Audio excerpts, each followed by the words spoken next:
Welcome back, everyone. I'm here with Martin and the Fisio Lunga to break down Alliance's win in that last game. And what a game it was. What did you make of picks and bans for both teams? Well, it shows, at least to me, Alliance. They are not afraid of giving up the OP picks. Both Jax and Twitch went over to the side of SK here. And they're fine doing it because, again, as long as they get Shyvana for Wicked in the top lane, Lulu for Froggen, of course, and they can first pick Lee Sin for Shook, they've shown they're okay with giving these strong picks away, and they're confident in their own play and their own comp. And obviously, SK's late game comp here was very scary, but the one from Alliance as well was actually very good, and also the mid game were better for Alliance. You've mentioned the mid game. Let's touch on the early game first, because level 1, a lot of summoners blown, but no deaths, but it did set up a couple of things later. Right, so SK Gaming normally, when they play very safe. Like, they don't want to take any chances, they don't want to give you any opportunities to exploit a weakness from them or anything.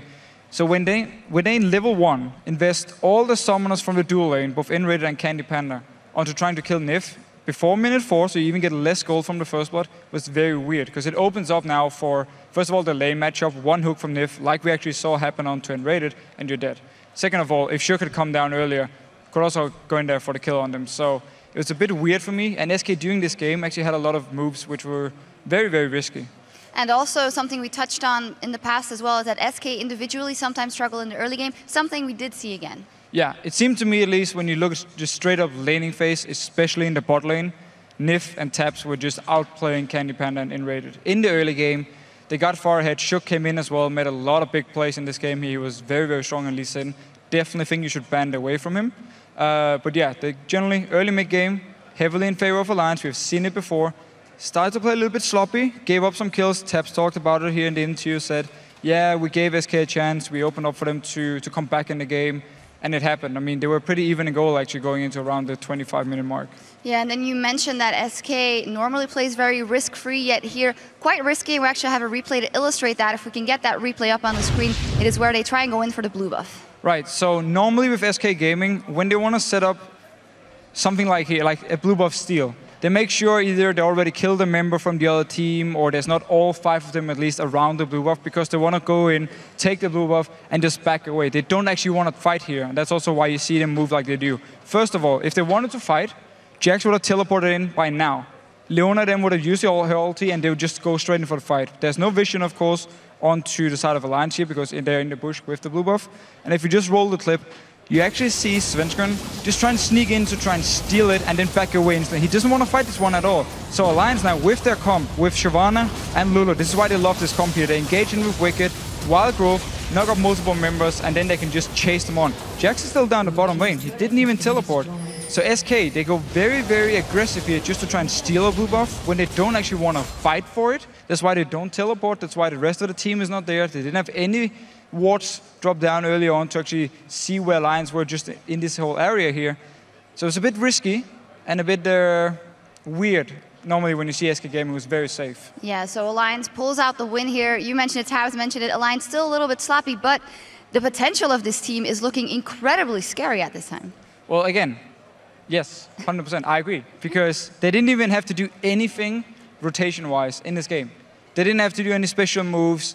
They pretty much just went straight in for some buffs, went in for the towers. SK were there, they started team fighting.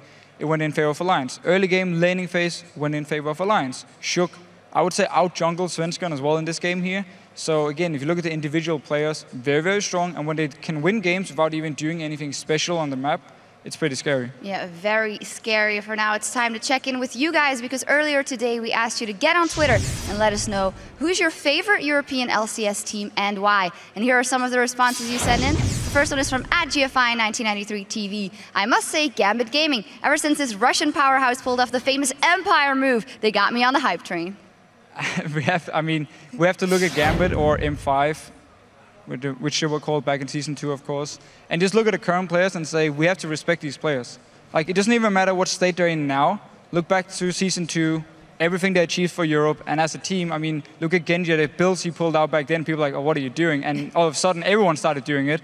So while I don't always agree on Genji's build, he's definitely still pulled out some very good stuff, and all the players, we have to respect them. Mana Moon Ash for the win. The second one is from @CheetahBotVLOL. Alliance, as an old TLG EU fan, seeing two of my favorite players playing with so much drive and energy again is beautiful. And it's also hopeful because teams that have been around in the scene for such a long time might find it hard to stay on top. Yeah, it's great to see the motivation is still there, especially for Froggen and Wicked, play for such a long time, can keep it going and can keep improving.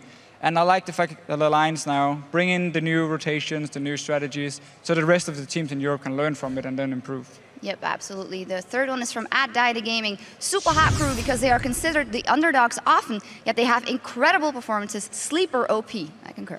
Well, what I like the most about the Super Hot crew is the fact they have so many players who can actually carry games and make plays. Mimir yesterday was very, very strong up in the top lane. Wicked even actually said on his ask.fm, I'm not sure how you call it, specifically, he actually said he thought Mimir was one of the best top laners in Europe at the moment. And at the same time, you have Mr. Alice, We Will Fail in this bottom lane, making plays, Selfie making plays in the mid lane. I really love all these players here can do something for the team. Yeah, cool stuff. And if you guys are wondering, my favorite EU LCS team is our European caster team. But you guys, thank you for sending those to us, and you can keep tweeting with fellow LCS fans by using the hashtag LCS throughout our games. And now let's send it back over to Joe and Quickshot to take us into our next game. Oh, so kind, Shocks. Thank you very much. Hello everybody and welcome back to the second match of the day as Millennium are about to take on Fnatic. Millennium started the summer split strong by going 3-1 in the opening week, but sadly for them at least, got demolished yesterday by Alliance. And they're going to need to step back from yesterday's heavy loss to look to turn around that 1-3 record against Fnatic from the spring split. That might be possible considering Fnatic lost to Gambit yesterday as well. Let's start with Millennium though. Was their week one performance a momentary success for them? After seeing what Alliance just did against SK, I don't think so. I just think Alliance are playing that well. But this game will actually determine the answer to that question. Because yesterday, Millennium just got outplayed in every single role, in every single aspect of the game. Yeah. And by the 20-minute mark, Millennium found themselves 7,000 gold down. And not even Kerp on LeBlanc could do anything. He ended up 1-3-2.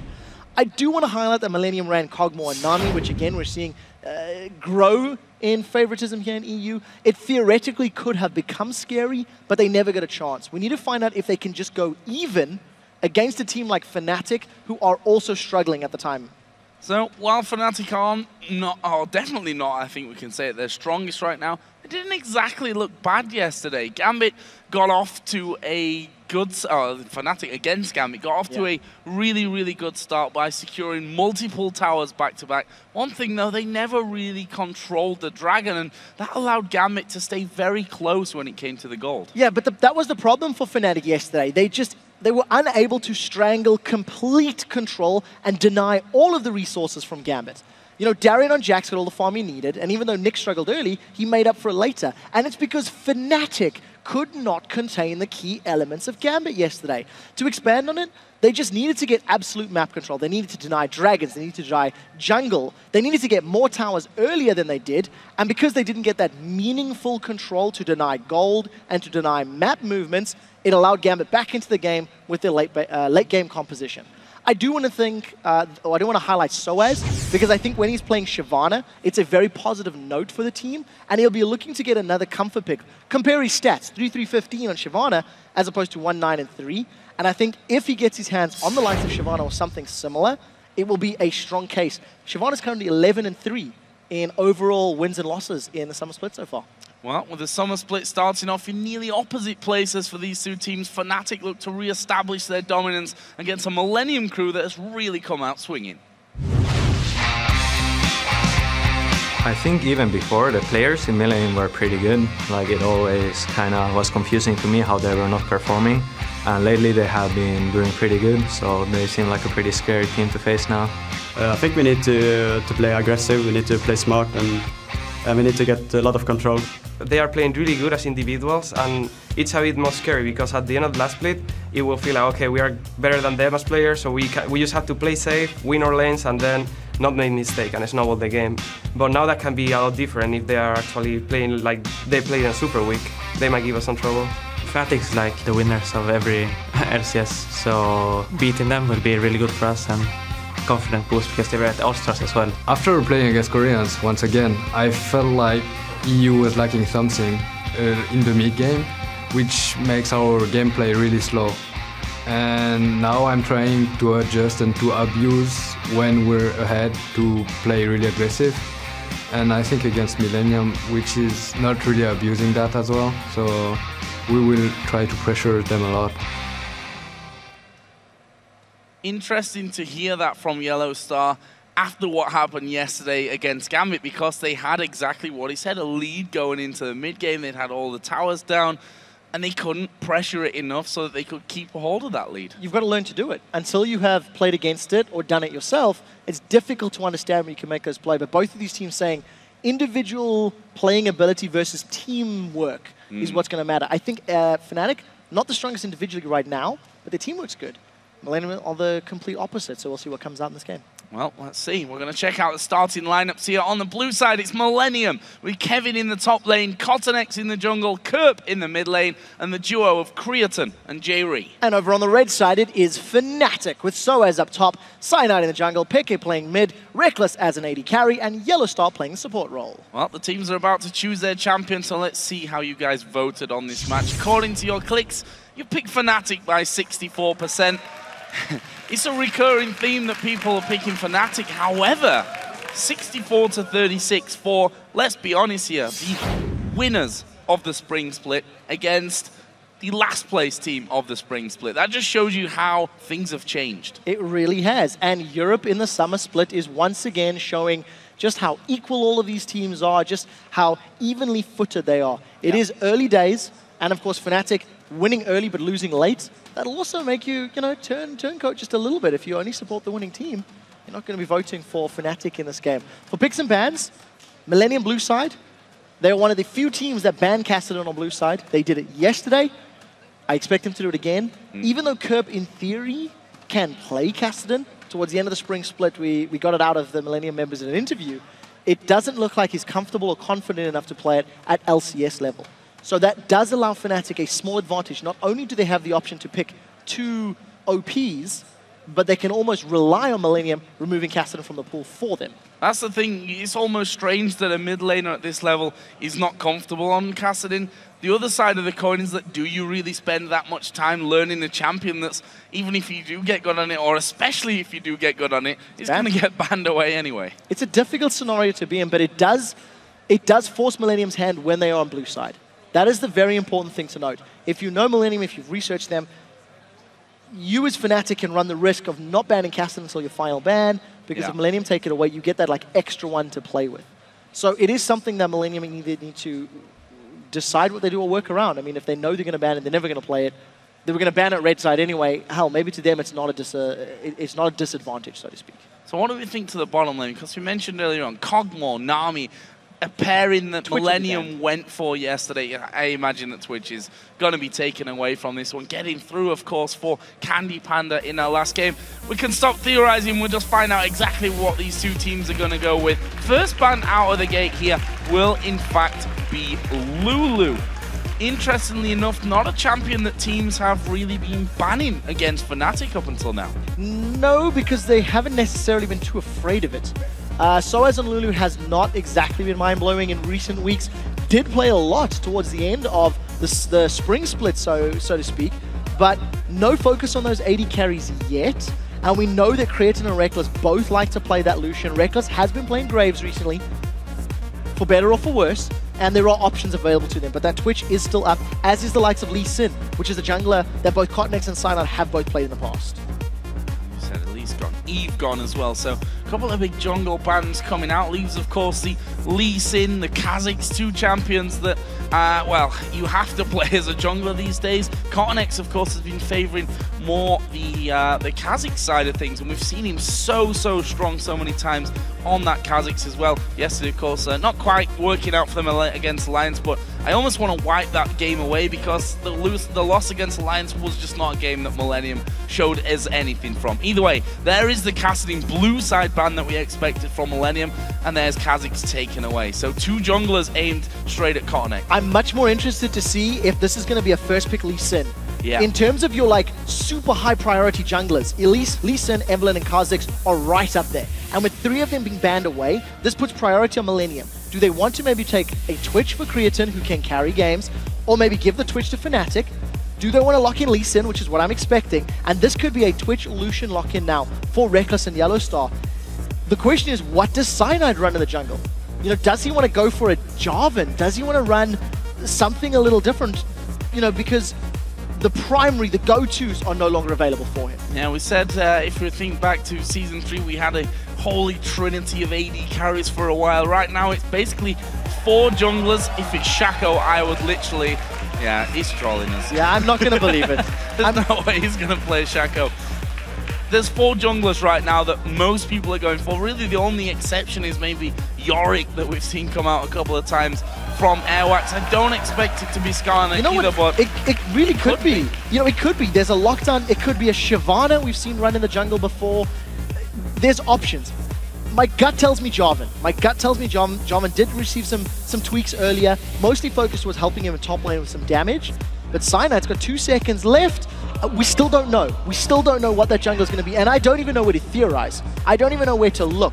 If I were Cyanide, I do think the Jarvan might be likely because Cyanide was a Jarvan player last year. So he does have that experience and that knowledge to fall back onto. What we do know from Fnatic's side, though, that we're going to have Twitch in the hands of Rekkles. Played Twitch once so far in the summer split against the Copenhagen Wolves, where he ended 7-1-10. Fantastic performance there. And they'll have Thresh for Yellowstar as well, which... You know, he's not been a big fan of Thresh in the past. He's admitted that openly, played it against SK in the opening game of the split, but not really gone back to it since. On the other side, Millennium also taking their AD carry Lucian and the Shyvana lock. What I really like about the Thresh lock-in is something that Yellowstar didn't do last week against Vander. He picked Morgana when it was available and gave Vander Thresh. They really struggled in the early stages of the game. Now this time around, the Thresh, while it may not be Yellowstar's go-to or preferred champion, it's denying it from Jree. You do not want to give the wife-steal lane to Creaton and Jree. It is a combo that they use very effectively. I do want to touch on mid laners. LeBlanc is up, Nidalee is up, Ziggs is up. I'm expecting probably 2 of those 3 to be locked in, and I don't know where they're going to land for either Kerp or Peke. Kerp played LeBlanc first pick against the Lions yesterday, did not have the impact he was looking for, may need to find something else today. Well, right now Peke going through a couple. Nunu, of course. Yeah. Nunu in the jungle here, going to be coming out for Fnatic and for Cyanide.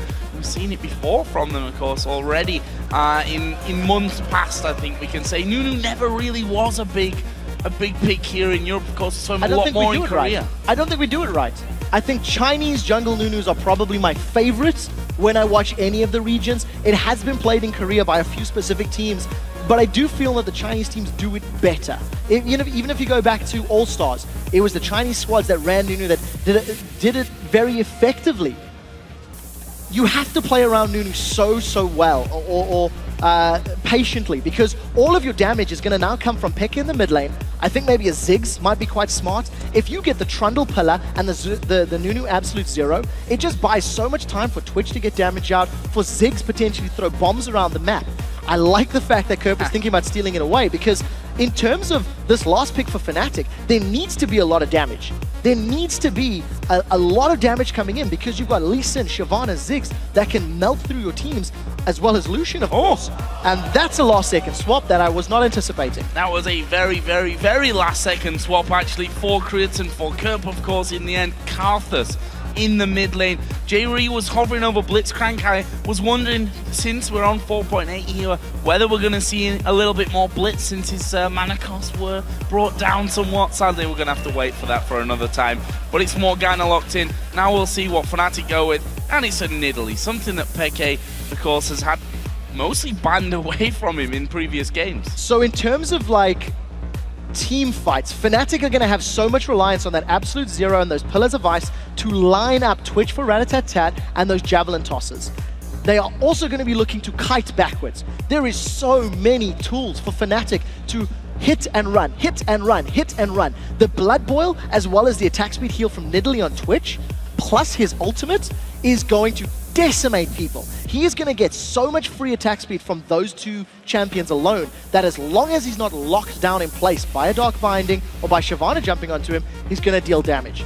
The one thing that I'm scared about for Kerp is how is he going to get into position to put Defile down and win a team fight. Fnatic are not going to want to stay in a single place long enough. Cyanide will, because he has to channel Absolute Zero, but nobody else will. Trundle's going to be moving around, Twitch is going to be moving around, Thresh is going to be moving around. So there's so much pressure on Kerp to get in the right place, to get the Defile, to get that Death-Defied passive down. I'm not a believer yet, but he has to convince me. And the fact is you're probably going to get speared down to half HP before you even get close anyway. But guys, now that the champions are locked in, who do you think has the advantage? Let us know by tweeting hashtag MILWin or hashtag FNCWin to @LOLesports, and we'll see a little bit later on who you think came out ahead of Champion Select. It's a difficult thing to read, because I think this Karthus pick is going to have a difficult time against the composition of Fnatic to really get in a key position. But I like the rest of the damage from the squad, so if Lee Sin, Shyvana, and Lucian do a good job, hell, you just press R as Karthus and you can win a fight that way. So I do like that tool, but on the same token, how good is Cyanide's Nunu? Because if it's not good, he's not going to have the presence. Well, here we go, in-game Millennium versus Fnatic. A lot of questions to be answered with this one, considering the fact that Millennium had such a great week. One were outplayed and frankly obliterated by Alliance yesterday. I said after that game that Millennium probably just want to scratch that one almost from their memory and move on with things. We'll see if they've done that here today. Fnatic, however much slump or on a downward spiral or whatever you want to call it that they may be in right now, they are always going to be a threat. Can't deny that fact. And they've got champions, with the exception of their Nunu, that are very, very scary. If Peke starts landing some good javelins down, that can completely control the tempo of a game. Absolutely loving the energy in the crowd today, celebrating the ward placements. Now, Millennium are a team that do well at level 1s. They didn't go for a blue trinket invade this time, but they've got all five of the members of their team. If they wanted to try to control the blue buff and deny that from Cyanide, that would buy them a lot of time. Cyanide on this jungle Nunu is very dependent on that blue buff if he wants to have good wave clear. But he can, of course, go for some strong counter jungles, thanks to that Consume, and thanks to just the power of Consume Smite, now that, of course, Smite is on a lower cooldown. The only reason I say that, it has been a while since we've seen Nunu at the EU LCS level.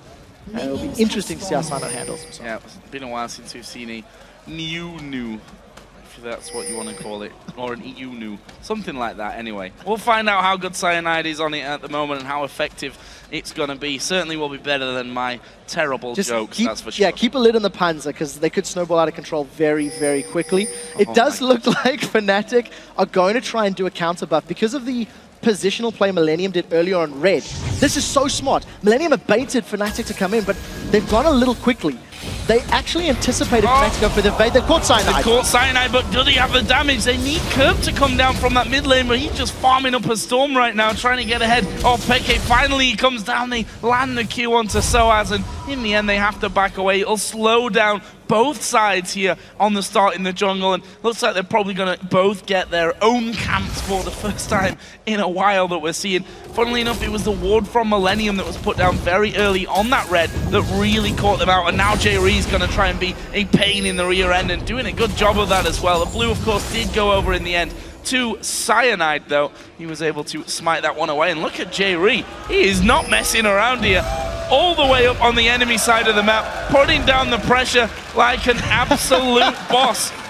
Where is he going? He doesn't care. I mean, there's two guys in vision. He knows that Nidalee is in mid lane. No problem. He's delayed and slowed down both sOAZ and Cyanide. They've missed out on the wolf camp. It's delayed them getting to red buff. It's allowed Creaton to have solo farm experience, which will give him a level advantage. That was actually a very smart play from Jree, and maybe I got a little overexcited regarding the red buff invade, because it looked as though Fnatic were anticipating a buff steal of their own. Fnatic had started the lane swap and went for an incredibly, incredibly risky steal. They were on the side of the map where Millennium had a numbers advantage, and they ran the risk of being surrounded. I think they were lucky to get away unscathed. Now this is the smart play. They've grouped up on the side of the map where they have the numbers advantage, and they're going to try bully Millennium into giving up this ward. Double trinkets are best trinkets, and they're going to have vision. Said it before, the 2 wards are always better than 1, and there's no exceptions to that rule. Blue buff going here over to Cyanide once again. And are we going to see a 4-man push on this turret? You'd expect so. I mean, Nunu gives them prime position to do that by getting the Blood Boil off onto Twitch to get that damage coming in. Mid lane being passive as we'd have expected by now. I just want to touch on summoner spells there. Kerp actually going with the exhaust.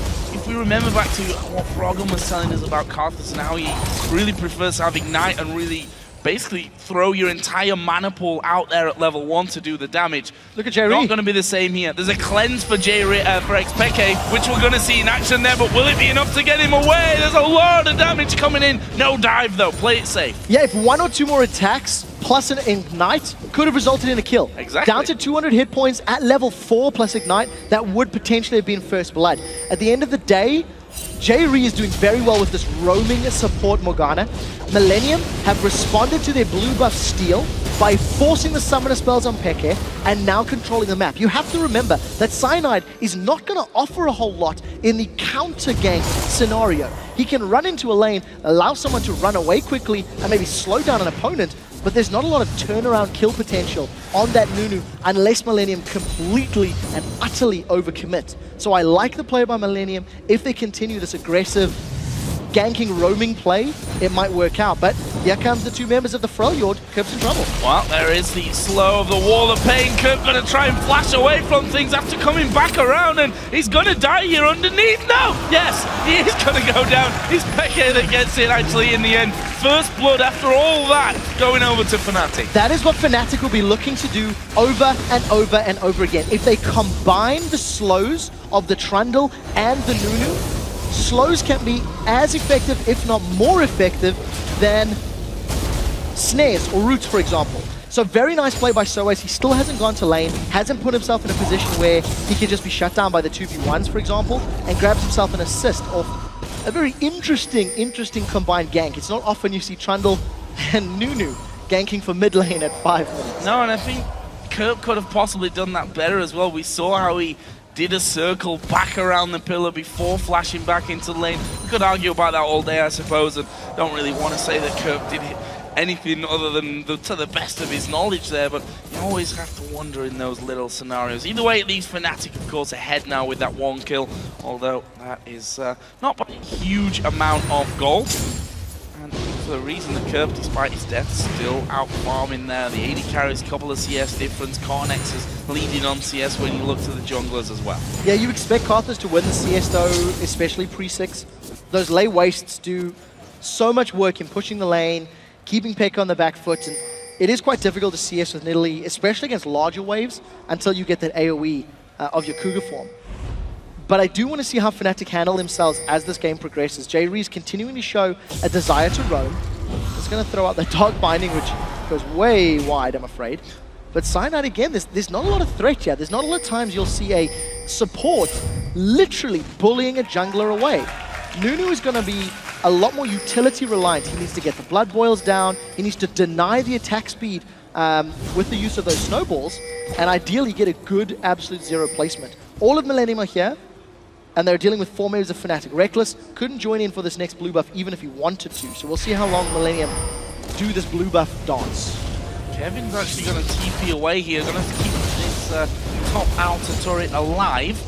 But that was pressured a little bit by Rekkles, who, once again, we find it that a lot of these top AD carries are left by the rest of the team. When it comes to these 2v1s, the support say, okay, you really don't need me right now to share the XP and take away from you. We're just going to leave you alone. You're going to be safe anyway. You just farm up whatever you can in there, as Peke does get his blue buff. Similar scenario there as well at the moment on the other side for Creaton, who's actually slightly ahead here in CS. Jree has now gone back down to help him out, but as far as those things go, it's pretty much been AD carry versus solo lane for quite a while in that top and bottom side. Yeah, this is a super interesting start to the game. Oh, there's a gank on Peke in the mid. Slow down, and again, the cleanse going to be used as he goes through it. Nice use of that, and Peke stays safe. No real problem for him, especially since he's now level 7, has the Cougar form as well to just pounce away from it. So Summoner Spell blown, it is around about a 3-minute cooldown for Peke at the moment, so there is that window where he can get punished. And this is the interesting thing, both teams have been roaming around the map, and like if you've watched competitive League for a while, you go all the way back to Season 1 when roaming supports and jungle Nunu were the default. That was the style of play when Alistair used to reign supreme. The only reason I highlight that, the bottom tower will fall for Fnatic shortly. Creaton's done a pretty good job, but that's because sOAZ has spent such an extended period of time moving around the map, trying to help the rest of Fnatic. Fnatic again with the roam in the lane swap. They're going to look to challenge blue. Looks like it's smited by KottenX, so they've denied that from Kerp, which is very important. It delays his tier stacking, reduces the cooldown on Requiem, and it actually looks like Fnatic have done a pretty good job at pressuring mid. Stops also the likelihood of a fast dragon attempt for Millennium, of course. The blue buff Karthus very quick at taking down both the Baron and the dragon, so not really an option, and I don't think either team's feeling quite comfortable enough that they've got enough real control over the map right now to be thinking of that big objective down on the bottom side of the river. But here's a bit more pressure maybe coming Peke's way. But as I said, he's already gone past that level 6 point and he can jump away. No cleanse for him though, and there is the wall of pain coming down. The Q is dodged and that will be the end of that. Little uninspiring there. I think KottenX anticipating the Duke, Peke anticipating the anticipation. Manages to sidestep appropriately. This has become a war of attrition between Kevin and sOAZ specifically. The solo laners are all, your AD carry and your mid laner have been doing pretty well to keep at a basically like league standard CS level. Around 80 to 85 is what you expect from LCS levels at 10 minutes.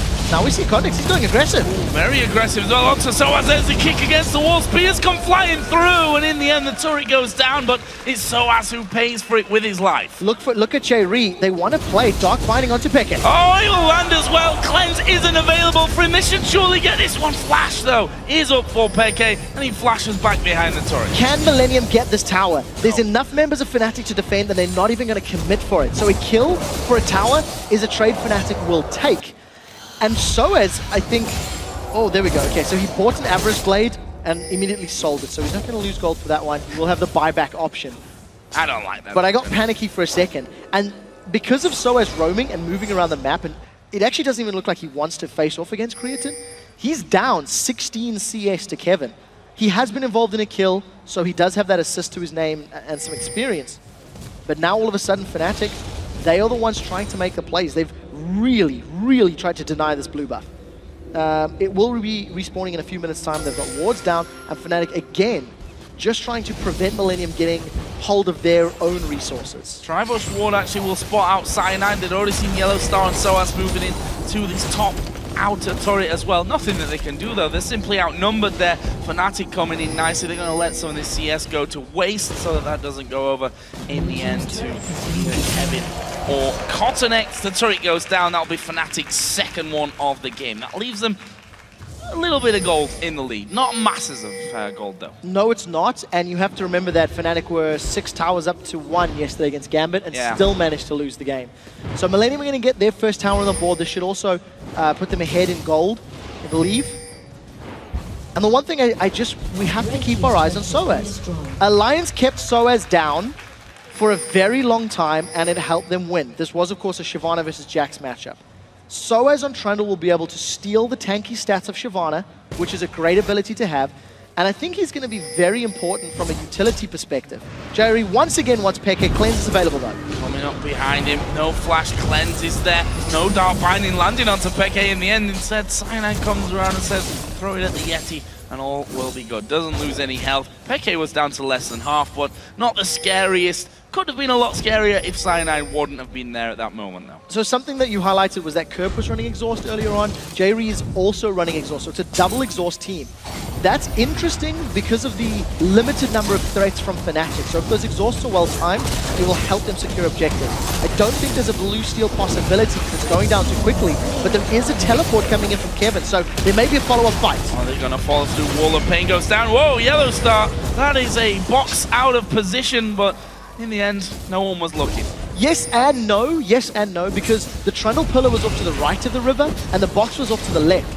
So what it meant is if Millennium wanted to engage, they needed to get through one or the other form of CC. I anticipate Fnatic will do that. I think they will layer their CCs. Absolute Zero Central, box off to one of the sides, pillar off to the other. You don't want to stack them all on top of each other because you don't create a zone of control to buy Rekkles and Peke time to get the damage down. We'll see if it comes to pass in the next few minutes, but I think it's intentional. Very possible. If it happens again, then I'll believe you on that one. I still remember Yellow Star throwing everything down in the bottom tri-bush in the sprinkler. So He's never done that before. Never done it. First time for everything here. Fnatic are going to be stacking up a couple of men in mid. Of course, the outer turret was already taken as their first of the game just a few moments ago, or a few moments, it's a few minutes by now. We are already here at 14 minutes into the game. What I want to just take notice of is the ward situation. You can see that again, Fnatic going to put down big pressure, deny Kerp another blue. That's a third blue in a row. Fnatic have gone for an aggressive move on.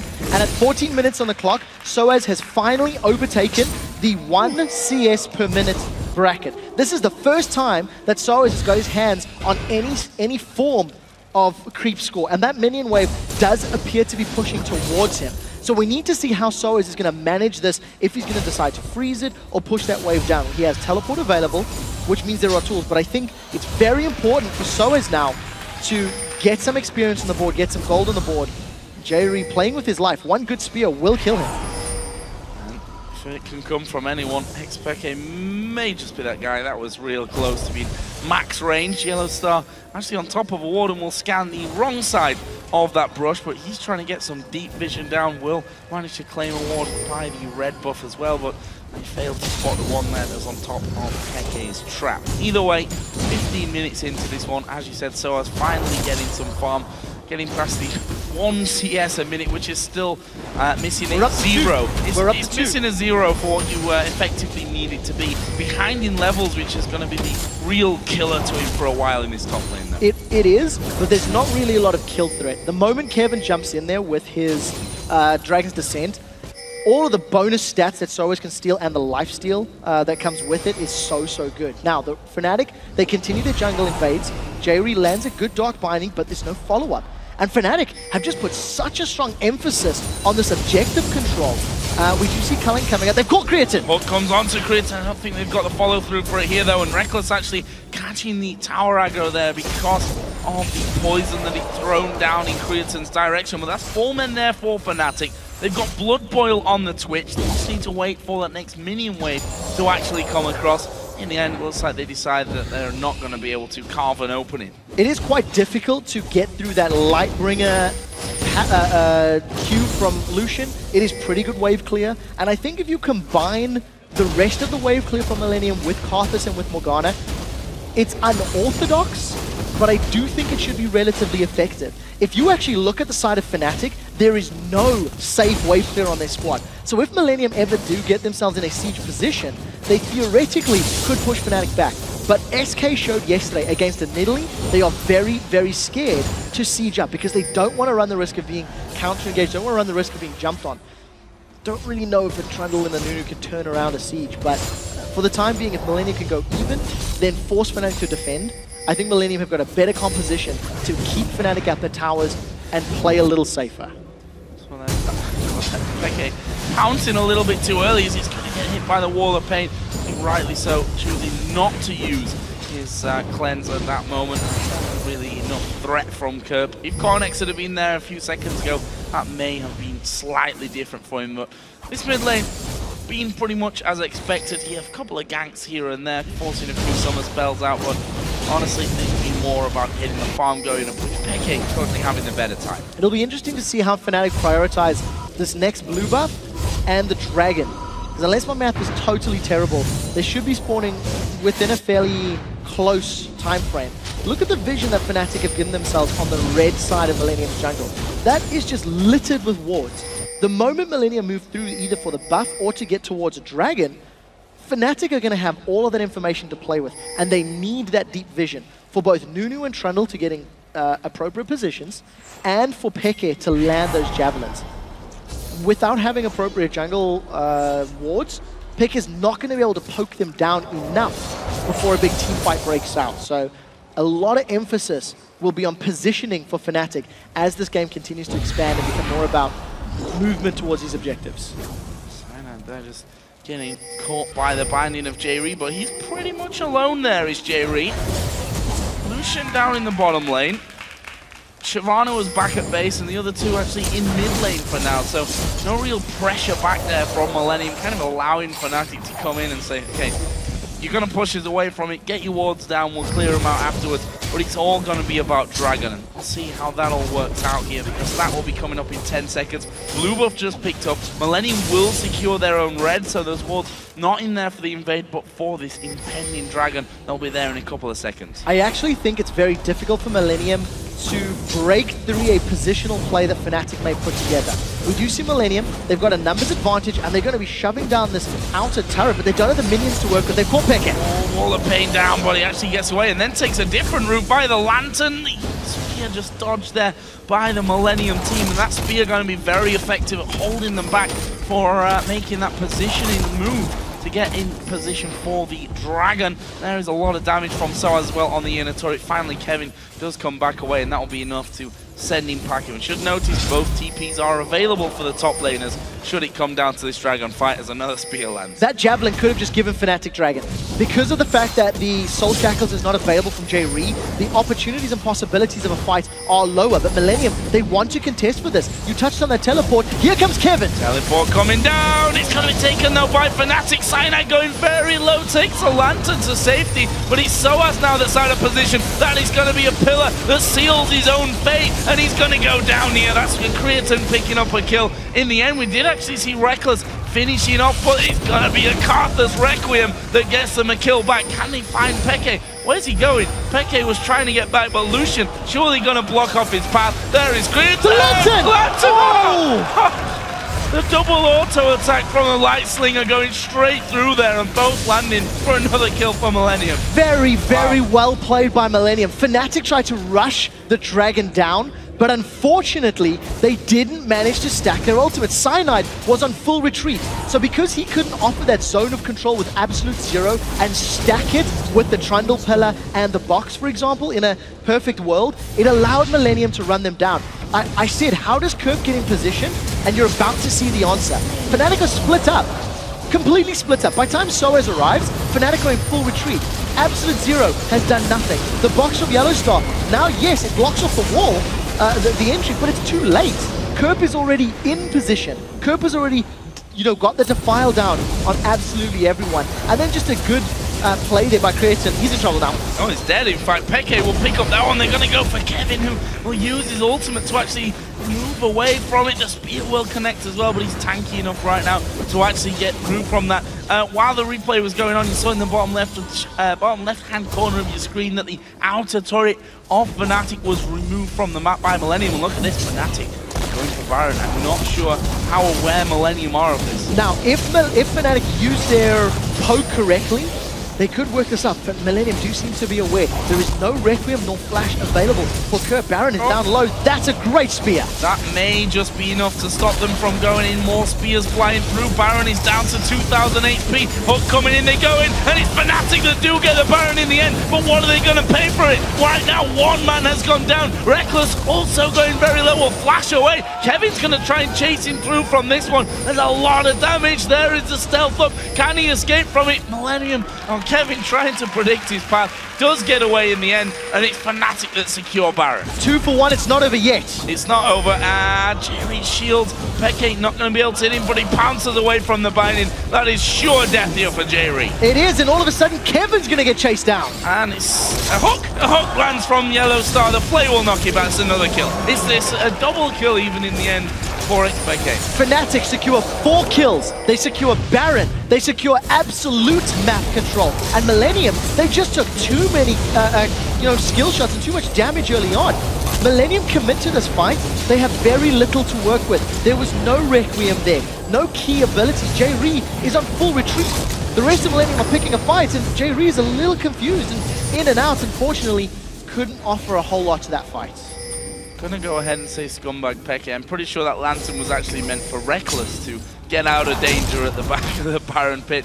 In the end, Rekkles did flash away and, of course, was able to survive as well after getting into stealth quick enough. And look at this Kerp now. Going to take a bunch of damage as he tries to push forward. There's the turret finally going down the outer tower in this bottom lane. Leaves Fnatic ahead in turret kills at 4-3. So I do have to say Kerp has done a good job at getting into the right place at the right time. That black shield from Morgana is a definite help in that regard. But this is some of the wave clear we were talking about. The piercing light from Lucian is doing a good job, and there's no lay wastes. So that minion wave that was, what, 2 or 3 minion waves deep has already been melted, but it's not stopping Fnatic. They're continuing the siege with their heals, their poke, and their good range. Yeah, Pokecom is a pain in the rear end for Millennium to dodge away from. The hooking Kerp.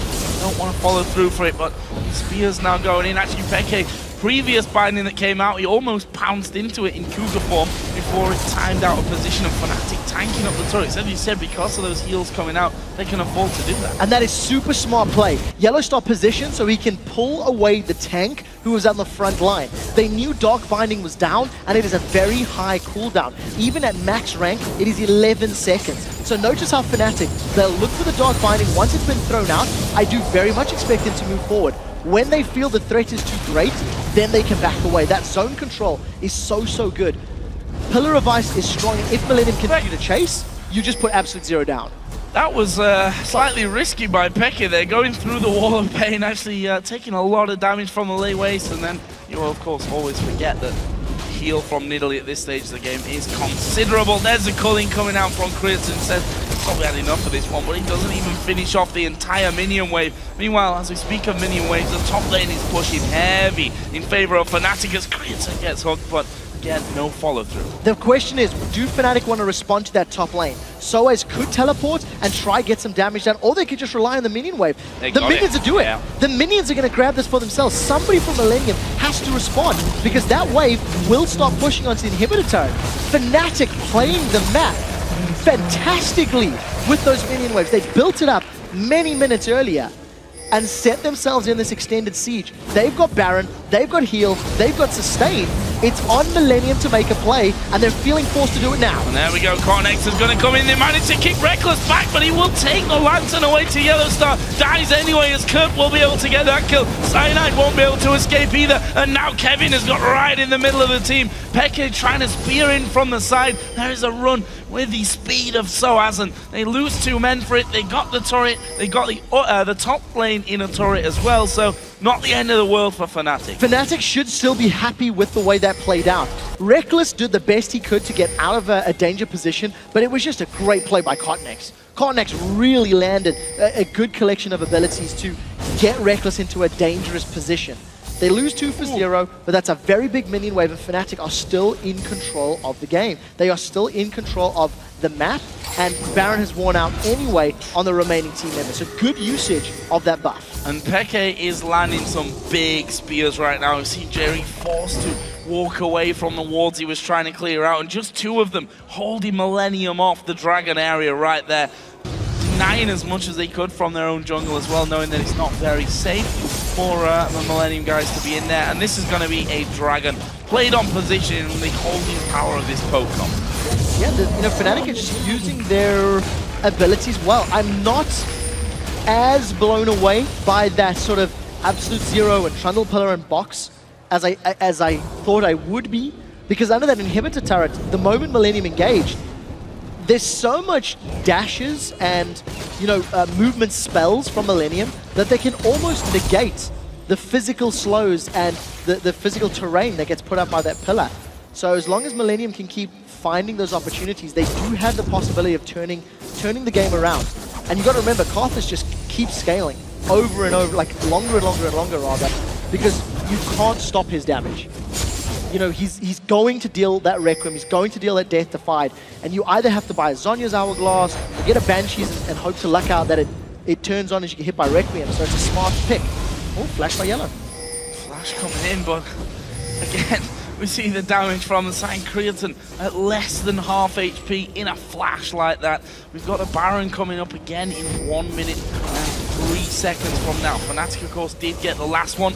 Millennium can't afford to let them have a second in a row. They can't, and it's going to be up to KottenX or Jree to land the CC that gives them a play to get control back. Millennium are down to their inhibitor turrets. They have nothing else to work with in lanes, which also puts importance on their vision.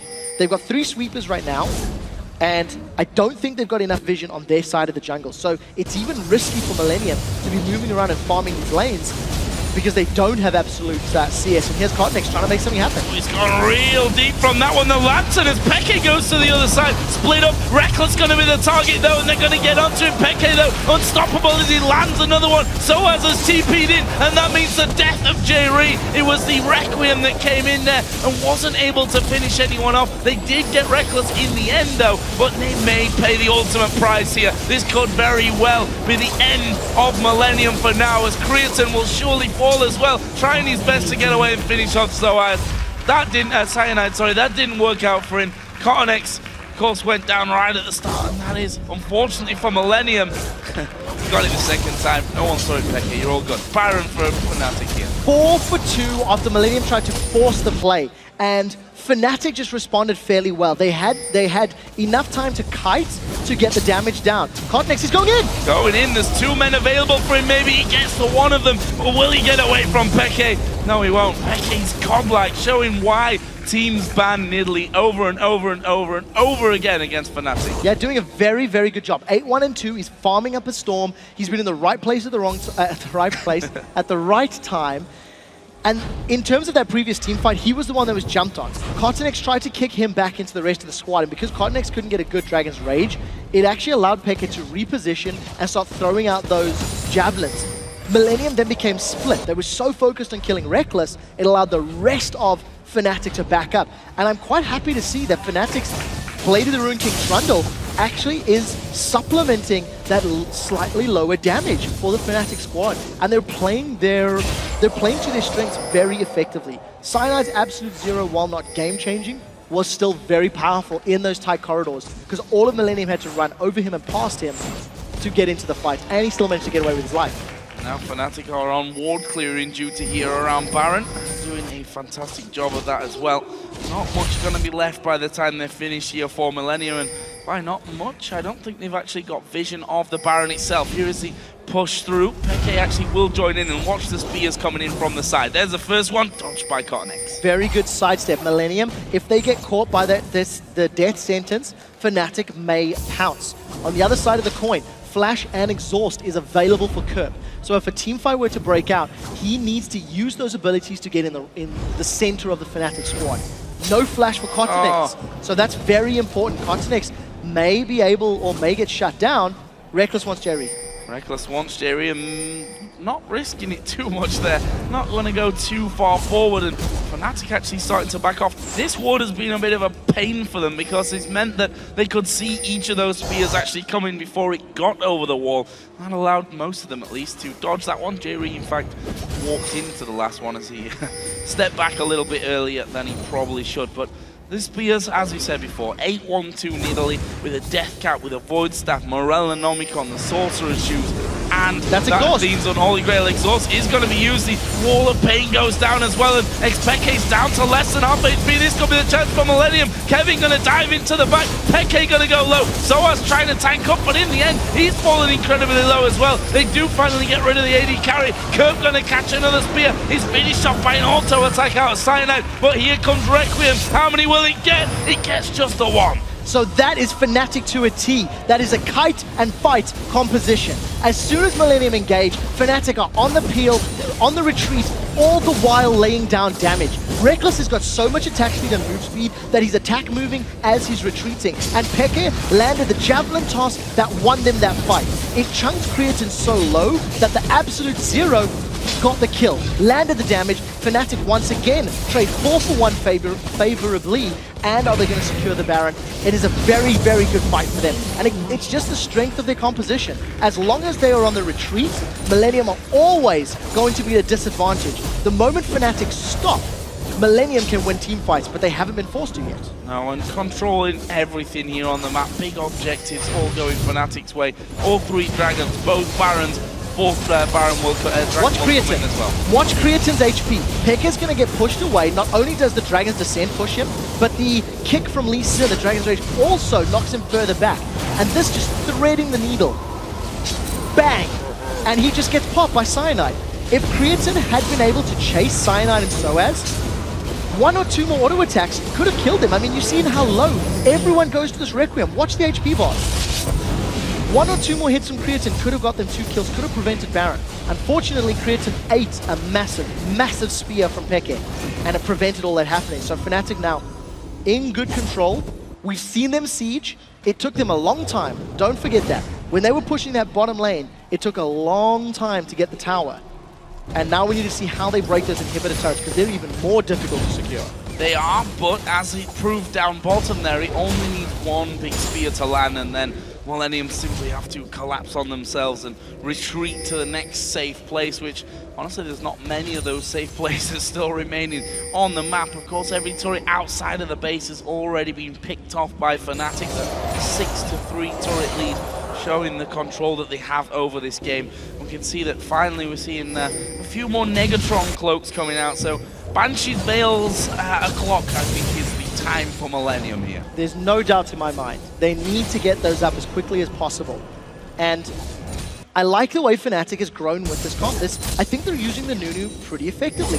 The moment Millennium starts to engage, Cyanide has always been in a pretty good position, and that is a massive spear. KottenX, he does have home guard, so he should be able to respond quickly enough. But what I really like, sOAZ is building up the minions in the top lane. He has teleport available, so he can get to the top inner turret, or he can TP down if a fight breaks out. This is how Fnatic secured the bottom inner turret, and here goes Creaton, he's on the front lines. Yeah, they're going to have to just kite back from this one, which they do expertly. Lantern being used nicely, and they've got so many slows and knockbacks there as well with the Flay coming out that they can definitely continue to do that, as we're going to see Kevin trying to hold back sOAZ, but he is the troll and you're not going to stop him. He's going to take this turret without even losing half of his health. sOAZ with Blade of the Ruined King is just melting through the turret. He even has the opportunity to turn on Kevin. If that fight were to break out, that is a very tanky sOAZ. Creaton shows himself in top lane, that gives up the tower on bottom lane. Fnatic are just running rampant because Millennium have not made a play. Millennium didn't commit to one or the other, end up losing both. And hard to as well, though. You have to give them that in their favor as well. That how do you really get in and engage on this Fnatic team? Yeah, you get a wall of pain onto xPeke, but he just leaps back to the lantern that was already there from Yellowstar. Yellowstar can flay them back out. Nunu throws the snowball onto whoever's going to get in their faces first. Meanwhile, you've got to deal with that pressure that sOAZ is putting down on the top lane. And Kevin, as you mentioned earlier on, the whole Shyvana versus Trundle matchup, which I suppose if you do combine them, Shyvana, something like that, he can steal all his stats away, and he's not even scared of sitting under the tower, taking all the damage from Kevin and probably tanking up the turret at the same time. So the problem for Millennium, their composition needed to not fall behind. I know that sounds super generic, but because of the kite and fight team that Fnatic have put together, now that Millennium are behind, this 14,000 gold lead could be double in value, because they need to get through so many things to get onto Fnatic. They need to get through that Trundle, the Nunu, the Thresh, and all of his disengage to get to 2 members of Fnatic who have all of the tools in the world to stay alive. The pounce, the heal, the ambush stealth. So in order for Millennium to actually turn this game, they need to have a Dark Binding result in a kill. That is the safest one. KottenX can obviously pull a insect, as we like to call it, get in, kick somebody in range, but I think it's going to boil down to a good Dark Binding or catching Fnatic spread out. And KottenX are going to try again, but again, it's a half commit, and Jree's instantly forced back. They run away, Jree takes a spear to the face. Meanwhile, sOAZ is on the Nexus turrets. Kevin's trying to deal with him, but the super minions coming in. The rest of the team are pulled away, and that's the second inhibitor of the game coming in. However, xPeke getting caught, kicked in there, but he's got his cleanse available. That gets him away. Cyanide now with the absolute zero going down. Kerp trying to get into the middle of the team, which he manages, but it's a double kill for the Rat. Finally, the Requiem will start to be channeled through, but it's not enough to finish off the Rat-a-tat-tat. Gives 3 kills to the Rat, and now Fnatic are on to the 3rd and final inhibitor. It's not over yet. Rekkles is going to deal the damage, but sOAZ gets the killing blow. Fnatic, they're on the Nexus turrets. They have just won the game with a phenomenal kite and fight comp. Jree trying to stay away at the back of the fountain there, and sOAZ and the rest of Fnatic with those 4 men down will pick off the Nexus turrets. The Nexus itself goes down, and Fnatic beat Millennium. A much-needed win, I think, for the confidence of Fnatic overall here today. I really like Fnatic's approach to this game. They banned out 2 champions. They banned out Eve and Kha'Zix. Millennium themselves took Elise off the table and first pick Lee Sin. I would hazard a guess that from the opening of this game, Fnatic had anticipated the jungle focus, had predicted it, and put together a composition that they could play to beat Millennium. And they did execute it very well. So many jungle invades, they controlled Millennium's blue buff. As soon as we got to those team fights, they kited appropriately, and they did exactly what was required to win with this comp. So I want to throw something out there. The last second change away from Ziggs to pick up Karthus. You have to wonder whether the Ziggs would have helped them in a lot of these scenarios where they were just simply pushed away. If they could have, you know, utilized what Ziggs does best, which is wave clear at max range pretty much, those sieges could have gone on for a lot longer, could have given Millennium more opportunities maybe to get in. I completely agree. And the power of Ziggs, he's not impacted by the slows. Ziggs bouncing bombs are not affected by an absolute zero. The Mega Inferno bomb, if you get fed and get some damage, is going to hit multiple members because Cyanide has to stay in place. Trundle needs to be on the front line running amok. So I think the Karthus is a difficult question. I do think, though, for the first 20 to 25 minutes, Kerp did a good job. Yep. I think the Dragon fights, he got into good placements, mostly because Fnatic misplayed, I think. But on Baron, he got into good spots as well. So I think he did a good job. I think there could have been better options. And Millennium probably left scratching their head for a second time this week because, as we said before, we talked about their loss to Alliance yesterday, which was a one-sided affair, a game that they'll probably want to forget. There was definitely more to take away from this game, I think, from Millennium's side as to how they played it, number one, how they maybe misplayed it as number two. Yeah, I also think their picks and bans were very good in week one, a little more questionable this week. You know, I do feel they were baited into that LeBlanc yesterday, and I do feel that today Fnatic had a very good strategy, very good plan that they managed to actually execute. Taking Nidalee off the table, as a lot of people have, may just be an option there. We do actually have a replay, though, from that game. And again, it was Yellow Star's Lanterns that were so good this game. Very impressed by Yellow Star and Thresh. Let's pull this replay up onto your screen. Peke almost escapes. So we're going to watch this magical runaway. Let's roll the clip out. And what you guys need to keep your eyes on is Creaton's positioning. You'll notice him just off screen. He's dashed over the wall, and he's going to cut Peke off. Peke goes into the bushes for the movement speed. It allows him to pounce and run away, and the 2 bullets fly through.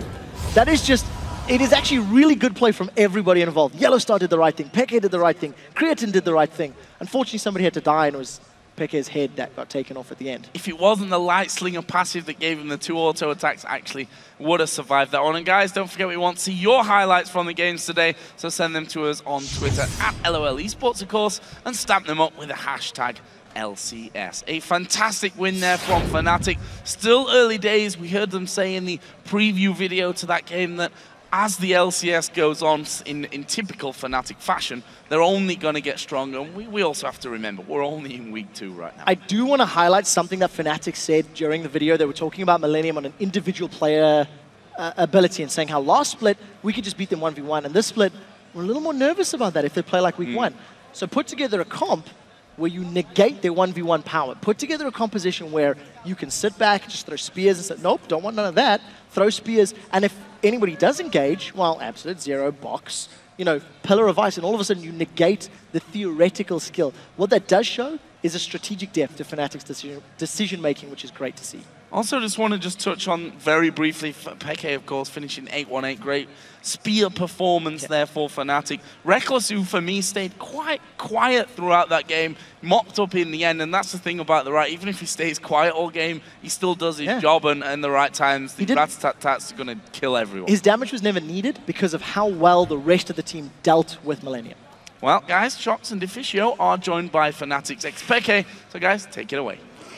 Thank you very much, Joe, and welcome xPeke after sparing that win with the team. Very amazing play from you guys. Well, the Nidalee pick really worked out for you guys. Tell us what kind of plan was going into picks and bans.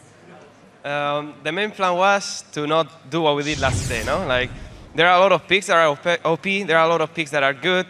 If you don't get one of the OP picks, you can at least get something that is equally as strong in its way.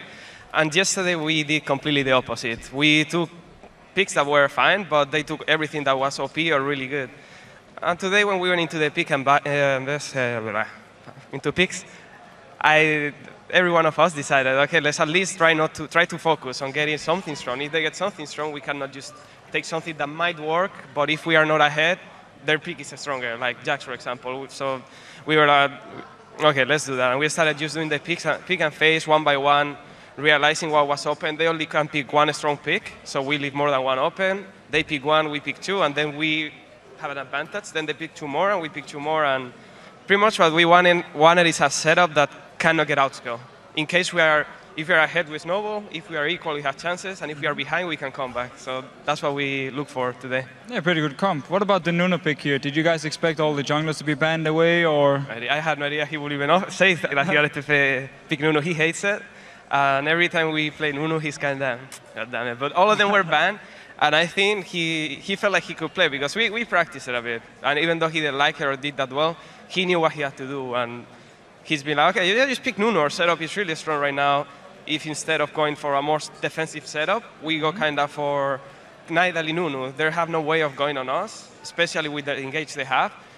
They have to catch me to engage, and I have cleanse. So it's impossible for them to ever win a fight because if they focus Nunu, it's gonna be their loss. They are gonna lose before they kill Nunu. And it worked pretty well. I was surprised that he wanted to play Nunu, and he did well on it, like that well. And actually exactly the point you just made here with Millennium, the lack of engage onto you guys, how hard it was for him to catch you. The Karthus pick from Kerp was very weird for me in this comp, especially because you guys could just kite him around pretty much for days. What do you think about the Karthus pick? I felt really confident with it. Like it was perfect because it offers you a free lane, kinda, no? Yeah. It's this champion. He's really good if he has a good setup. The enemy laner doesn't outscale you, kind of. Not the enemy, you outscale him, but if they can kite you, they outscale you. And it opened it like perfectly. More having a Nunu, more having a Tres, and now the Nidalee is like, what are they going to do? What's Karthus going to do? I go for a creep, he Q me, I heal myself, I keep farming, and I hit him, and he cannot do anything. And level 6, I have more pressure than him, because if he makes a mistake, I can go cougar form and harass. So I think Karthus' pick was the worst. I was more scared of other picks, and I was really happy when I saw their setup. I really thought on picks we had the game.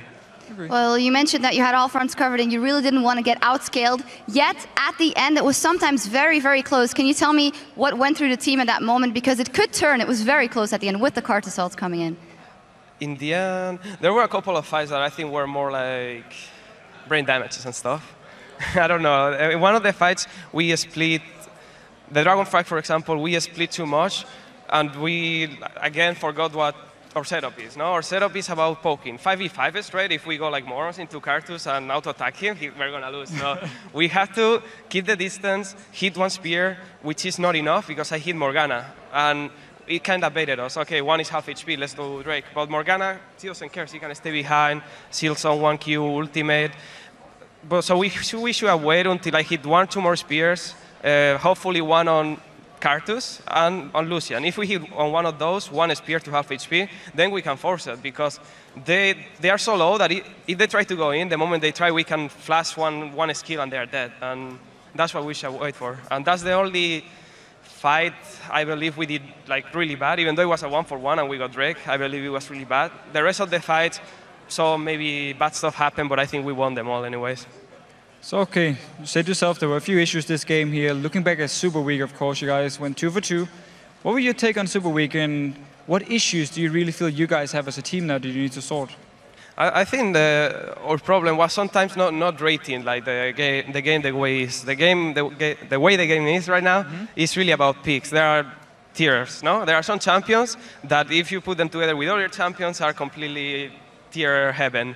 So we have to take them in mind. Like if they are going to get this champion, you can give away an OP champion like Jax, for example, but you have to know, you have to take something that is good with him and something that counters him, so he's not so strong, and then you have that strength. Even though Jax is going to be good, at least he's not going to outscale you, because you have really good picks versus it. And I think right now you just really have to have in mind before the game, what champions do you prioritize for a first pick?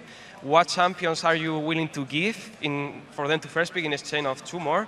And after that, because if you have a good setup, even if you're behind, you can win. One mistake, one guy taking something out of his nose, get caught, you win the game. So it's perfect right now, if you get a good setup. All right, well, congratulations. Great win for you guys, and thank you for the informed explanation as well. We're going to step off the rifts for just a moment, and when we return, the Copenhagen Wolves will face Rocket. See you back here in 3.5.